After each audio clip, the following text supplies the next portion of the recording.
Opa, eu sei que você não aguenta mais ouvir. Eu pedi para você fazer o triplo C, curtir, comentar e compartilhar. Mas eu peço porque 4 entre cada 10 pessoas sequer estão inscritas no canal e a maioria não ativa as notificações e nem curte o vídeo, e isso prejudica o nosso algoritmo. Então ajuda a gente aí. Obrigadão.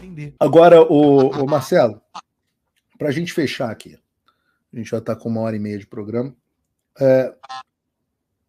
Há algumas surpresas possíveis, né? A gente está aqui há 4 meses e meio da eleição, mais ou menos. Então tem muita água. Agosto, setembro, outubro, novembro. 4 meses e pouco. 4 meses e pouco. Para a eleição, tem muita coisa para rolar. O processo eleitoral, de fato, está começando agora. A gente vai ter debate, a gente vai ter as convenções, a gente vai ter todas essas mudanças que a gente falou agora. Mas a gente começou a falar de um troço aqui que eu queria, que é uma possível bagunçada no tabuleiro muito grande. Nós temos alguns fatores. Eu quero começar por esse que a gente estava falando antes. A possibilidade do Joe Biden não ser o candidato. A gente tem um outro grupo que a gente participa, que a gente tem uma amiga querida que eu não vou citar aqui porque não sei se ela quer, mas que ela cravou lá no grupo uns 6 meses atrás que Joe Biden não seria o candidato democrata. Na época ela ainda cravou que seria o Gavin Newsom. Eu acho que hoje ela já revê essa posição, mas ela cravou lá, está lá no nosso histórico, de que o Joe Biden não seria o candidato democrata. Hoje a gente está vendo um cenário onde a gente escuta aqui toda hora um discurso, uma vozinha dizendo: não, Michelle Obama. Primeiro, você acha isso possível? E segundo, o que você acha que mudaria se entrasse Michelle Obama no lugar, ou algum outro candidato que você vislumbre, no lugar do Biden? Eu ouvi também a Michelle Obama, mas eu também ouvi de pessoas que conhecem os democratas ali que ela não quer. Né? Ela, o Obama, eles querem ganhar dinheiro, eles não querem se meter em política, não na política tradicional, eles se metem em política por trás, da parte cultural. Né? Mas estão tranquilos, estão na vida, estão ganhando, enchendo a conta bancária de dinheiro, estão indo para jantares, paparicados. O que eu ouvi dizer é que a Michelle não quer. Perguntaram para ela não quer. Eu acho pouco provável que a Michelle Obama vá entrar agora. Como eu disse antes, eu acho que vai depender muito de como o Biden vai sair nesse debate. Eu acho que se o Biden for muito mal, babar na gravata, os democratas vão ter que dar um jeito de tirar ele.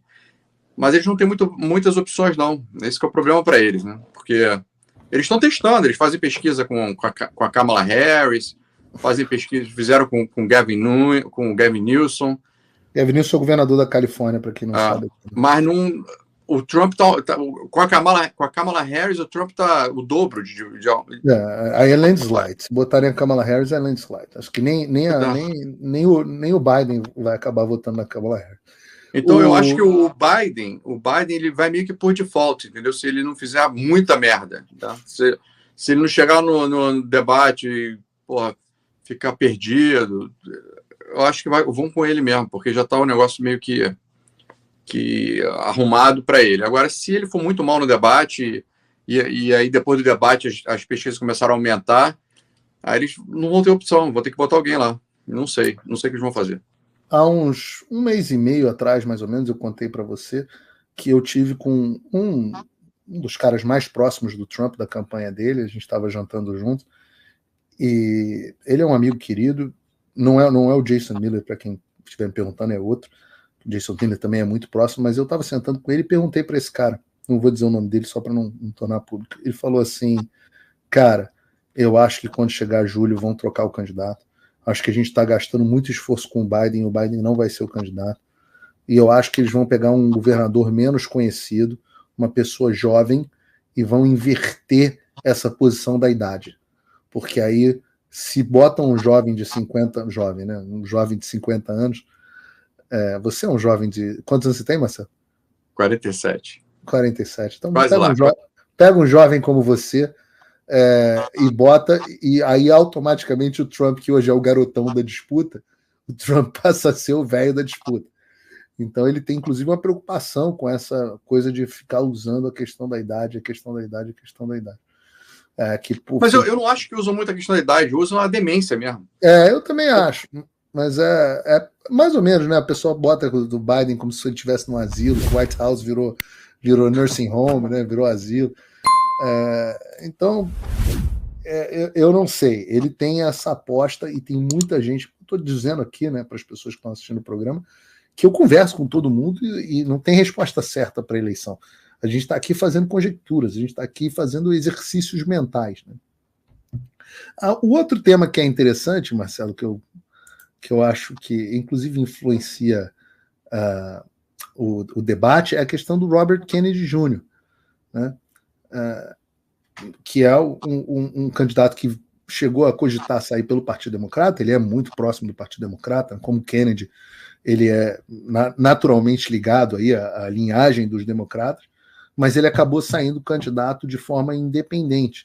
E está pontuando aí em muitas pesquisas muito bem, né?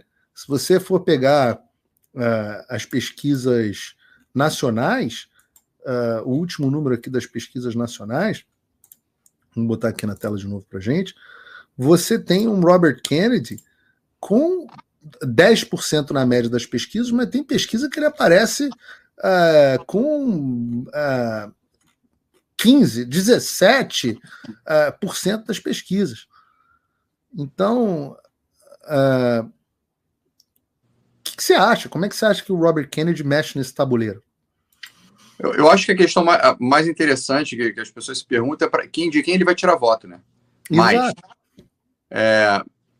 eu sempre achei que vai ser meio a meio, cara. E as pesquisas, eu acho que as pesquisas que eu vi tiram um pouco mais do Trump, mas não o suficiente para mexer a agulha.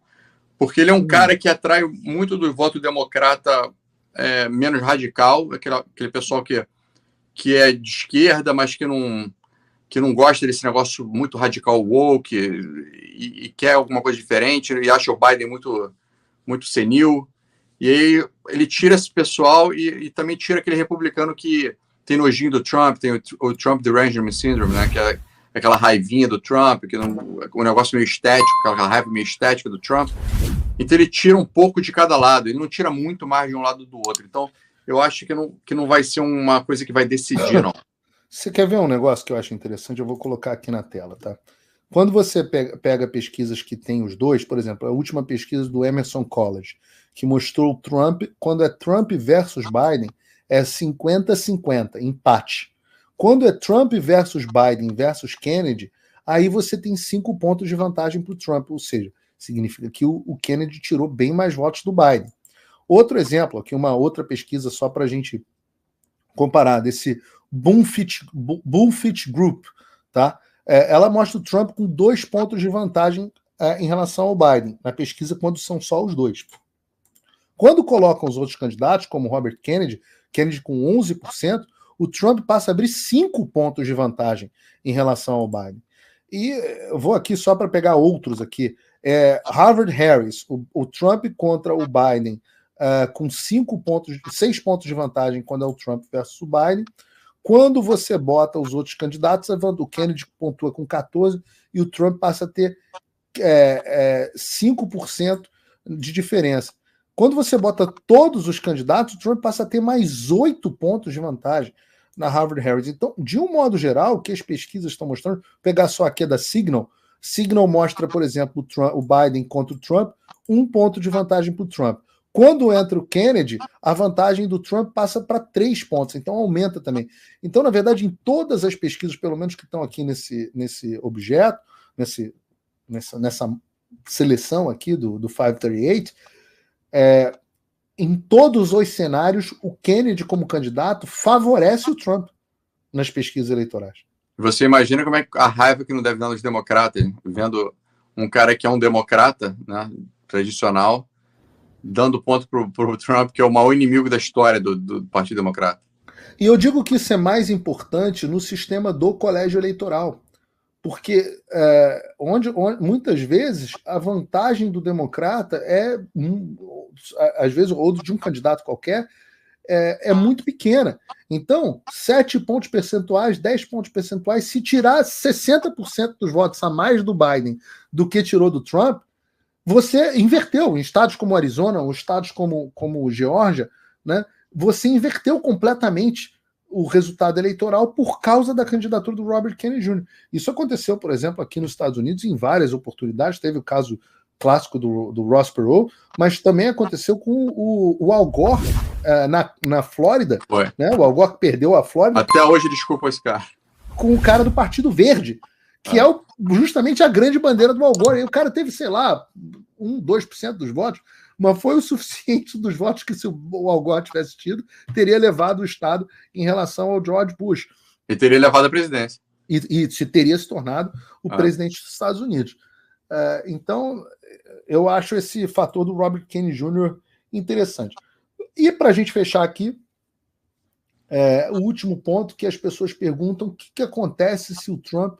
A gente está aí agora com o julgamento do Trump do Hush Money com a Stormy Daniels, um assunto que está em voga. O Trump ficou preso, digamos assim, né? Ficou proibido de deixar ali a região de Nova York durante, sei lá, mais de um mês. Perdeu formatura de filho e tudo mais, teve uma puta confusão. Tá com um gag order, que é uma ordem de censura, uma ordem de mordaça, sem poder falar sobre o tribunal, sem poder falar sobre o julgamento. Um bando de absurdo, um promotor financiado pelo Jorge Soros, extremamente politizado, e a gente está aí com esse julgamento do Trump e da Stormy Daniels. Do ponto de vista prático, Marcelo, como é que você vê o impacto eleitoral de uma condenação do Trump em qualquer um dos processos? Lembrando aí para as pessoas, o Trump tem o processo da Stormy Daniels, esse que está agora nas notícias, ele tem o processo da Geórgia, onde estão verificando se ele não mandou esqueci o nome do cargo, do funcionário lá, arrumar votos para ele, se ele não tentou influenciar o resultado eleitoral da Geórgia. E ele tem ainda o processo, esses são só os processos criminais, ainda o processo do tal dos documentos sigilosos que acharam no Mar-a-Lago. São esses os 3, posso estar esquecendo alguma coisa aqui, mas eu acho que são esses os 3 principais casos relacionados ao Donald Trump. O que você acha que acontece no caso de uma condenação, Marcelo? O engraçado e interessante desse negócio, desse caso dos documentos classificados aí, é que descobriram documentos classificados também na casa do Biden, um monte. Documentos sigilosos. Sigilosos, né? E a promotor, né? O cara que deveria... Foi o Special... Eles botaram um Special Counsel, que é um promotor especial, digamos assim. O promotor falou que tem elementos, sim, para acusá-lo, mas ele está muito demente para responder pelos atos dele, por isso eu não vou acusar. Nenhum júri o condenaria, porque ele é um velhinho com a memória fraca, que não sabe quando foi presidente, não sabe... até agora, na semana passada, teve ele contando o caso, né, onde o Obama teria mandado ele ir para não sei que estado resolver o problema da Covid. Né? Ele não lembra que a Covid não foi durante o governo Obama, a Covid foi durante o governo Trump. Ele, como é um mentiroso compulsivo, né? Ele é um mitômano, quanto mais, o Biden talvez seja um dos maiores mentirosos da história dos Estados Unidos, mente sobre o passado dele o tempo inteiro. Ele inventou uma mentira, mas como ele está meio gagá, ele colocou a mentira fora do fluxo temporal correto, né? E esse promotor que você está citando falou que o Biden não lembrava quando o filho dele tinha morrido, não lembrava um ano que ele tinha sido vice-presidente. Estava realmente numa situação cognitiva ruim. Mas, enfim, sobre os impactos eleitorais.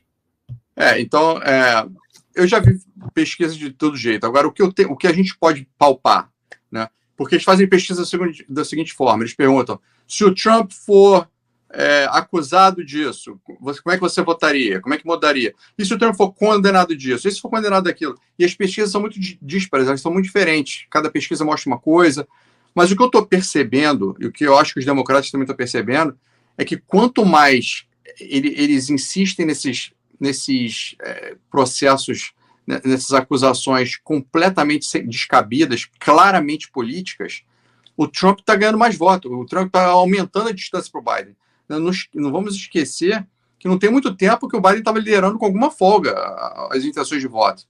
Né? E isso inverteu. Você tem uma curva lá que o Trump passa à frente e já está liderando com alguma vantagem, com uma boa folga. Né? E depois de todas as acusações. Então, quanto mais acusação vem contra o Trump, mais aumenta a vantagem dele. Né? Mais as pessoas com a impressão de que o Estado está sendo, como é que fala, weaponized, né? Tá sendo usado como arma contra os inimigos políticos. O americano não gosta disso. Então, eu acho que os democratas têm que ter muito cuidado com o que eles estão fazendo, porque talvez isso seja um tiro no pé. É o que você falou, as pesquisas elas são dúbias. Algumas mostram que o Trump tem até vantagem no caso de uma condenação. E isso é um fato. O Trump voltou a dominar o noticiário político, e com isso ele ocupa todo o tempo da discussão política, vai se firmando como um nome. As pessoas, de um modo geral, sabem que há uma injustiça muito grande sendo cometida. Esse julgamento da Stormy Daniels se, de acordo com a regra eleitoral, ele deveria ter usado o dinheiro que ele usou no acordo de confidencialidade com ela, ele deveria ter classificado como despesa de campanha ou não. Ninguém manda um cara para a cadeia por causa disso, sendo que prescreveu, tem um monte de problemas. O problema é da legislação federal, o cara que está processando ele é o District Attorney, que não tem jurisdição sobre o caso. Enfim, tem toda uma cagada gigantesca em relação ao caso, e as pessoas, no final das contas, elas olham e falam assim, não é possível, é óbvio que isso é perseguição política. E como o sentimento mais forte hoje da política é o sentimento anti-establishment, anti as pessoas que estão no poder, eu acho que uma condenação com o Trump ela prejudicaria muito mais a credibilidade do sistema judiciário americano do que a credibilidade do Trump. Exato. E eu acho que isso aconteceu no caso do Brasil, com o Bolsonaro.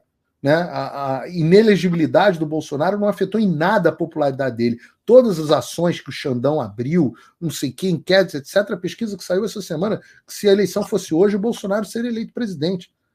Então, com toda essa campanha de difamação, eles estão percebendo que ela não surte efeito. Por outro lado, no Brasil, só 17% dos brasileiros aprovam o Poder Judiciário.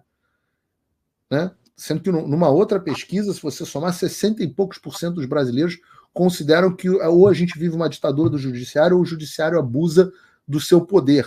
Então, no final das contas, esse dano de reputação causado é muito mais ao judiciário do que aos próprios candidatos. Não sei se você concorda comigo.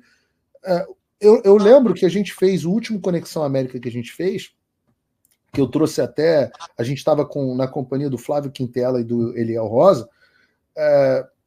A gente estava ali naquela discussão e eu não me lembro qual foi a tua posição. Eu me lembro que o Eliel, acho que você estava também, apostando que o DeSantis ia acabar sendo o candidato republicano. Tem um tempo que a gente fez isso, mas não sei se você lembra. E eu falei, olha, eu acho que não, acho que vai ser o Trump, mas eu entendo a possibilidade. Lembra, isso tem menos de um ano. E a gente estava discutindo realmente a possibilidade. O que mudou nessa história? Claro, uma campanha desastrosa por parte do DeSantis, sim, verdade.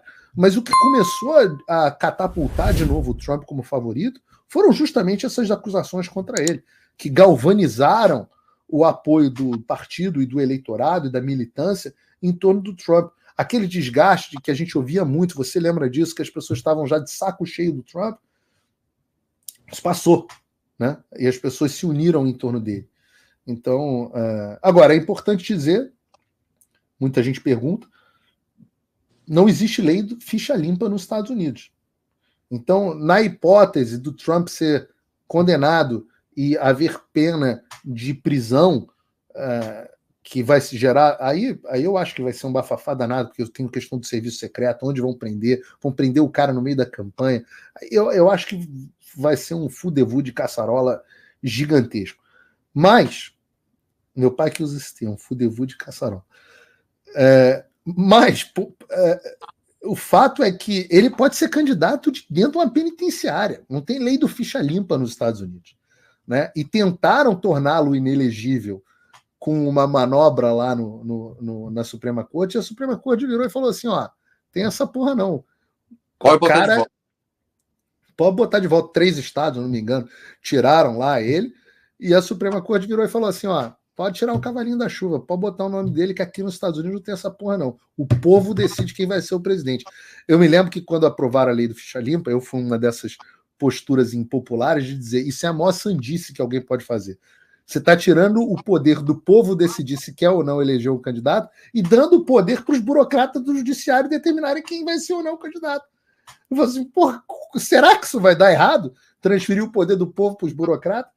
E no final, todo mundo, tem gente até hoje, político de direita, que tem orgulho de dizer, eu fui relator, eu apoiei o projeto da lei do ficha limpa. Eu falo assim, você é uma besta quadrada, você não tem a menor ideia do que você está fazendo. Porra, a lei do ficha limpa é a maior estupidez do Brasil.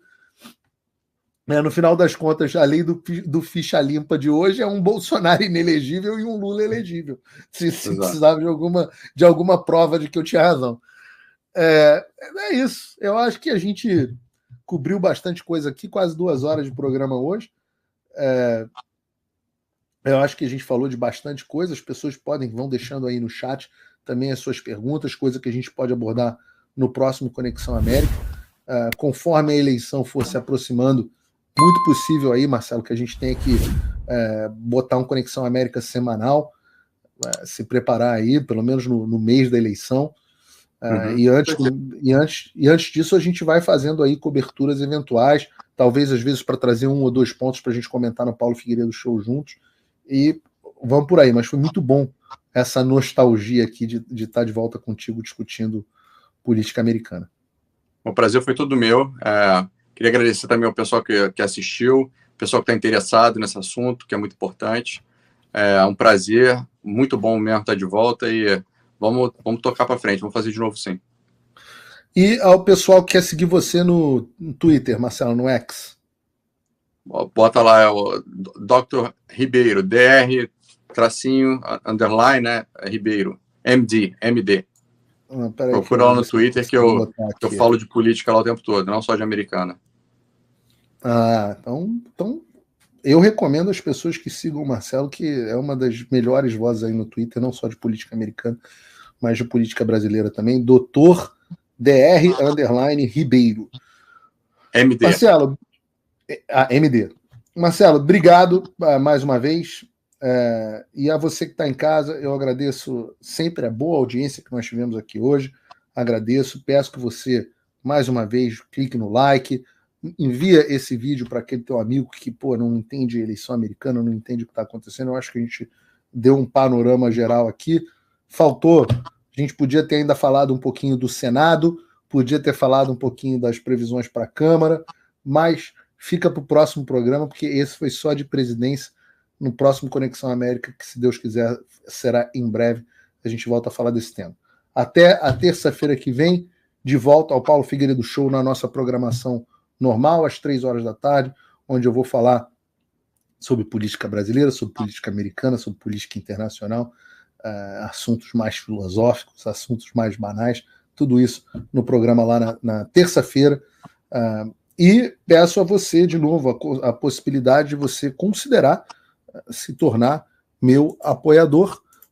Você tem aqui as opções de ser apoiador mensal, se você usar o cupom de desconto da descrição, pouco mais de $5 por mês, ou de você se tornar meu patrono Gold e ir lá discutir política americana e política brasileira e filosofia e outras coisas no nosso grupo de patronos e na nossa reunião de patronos.